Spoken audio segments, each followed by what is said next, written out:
BNP ঘোষিত রাষ্ট্রকাঠামো মেরামতে ৩১ দফা ঘরে ঘরে পৌঁছে দেওয়ার আহ্বান জানিয়ে সাতক্ষীরার কালীগঞ্জের নলতায় অনুষ্ঠিত হয়েছে মহিলা দলের বিশাল কর্মী সমাবেশ। বিস্তারিত থাকছে মোকাররম বিল্লাহ ইমনের প্রতিবেদনে। শুক্রবার বিকেলে নলতা অডিটোরিয়ামে এই সমাবেশের আয়োজন করে নলতা ইউনিয়ন বিএনপি ও অঙ্গ সহযোগী সংগঠন। সমাবেশে সভাপতিত্ব করেন উপজেলা মহিলা দলের সভানেত্রী মিসেস ডলি ইসলাম। প্রধান অতিথি হিসেবে উপস্থিত ছিলেন বিএনপির কেন্দ্রীয় নির্বাহী কমিটির সদস্য ডাক্তার মোহাম্মদ শহীদুল আলম। তিনি বলেন, গণতন্ত্র পুনরুদ্ধার, সুশাসন ও জনগণের অধিকার প্রতিষ্ঠায় ৩১ দফা বাস্তবায়ন অত্যন্ত জরুরি।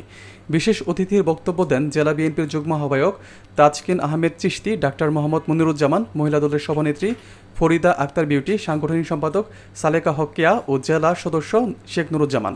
অনুষ্ঠানে আরও বক্তব্য দেন যুবদল, স্বেচ্ছাসেবক দল ও ছাত্রদলের নেতৃবৃন্দ। বক্তারা অন্তর্বর্তী সরকারের সমালোচনা করে তারেক রহমানের নেতৃত্বে গণতান্ত্রিক বাংলাদেশ গড়ার প্রত্যয় ব্যক্ত করেন। সমাবেশে অংশ নেওয়া নারী কর্মীরা স্লোগানে অডিটোরিয়াম মুখরিত করে তোলেন।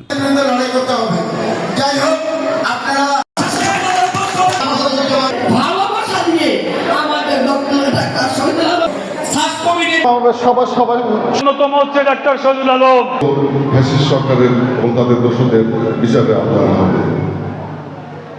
আজকে এই ১৭ বছর যাবৎ ফ্যাসিস্ট সরকারের কারণে আপনাদের সাথে আমাদের দেখা হয়নি।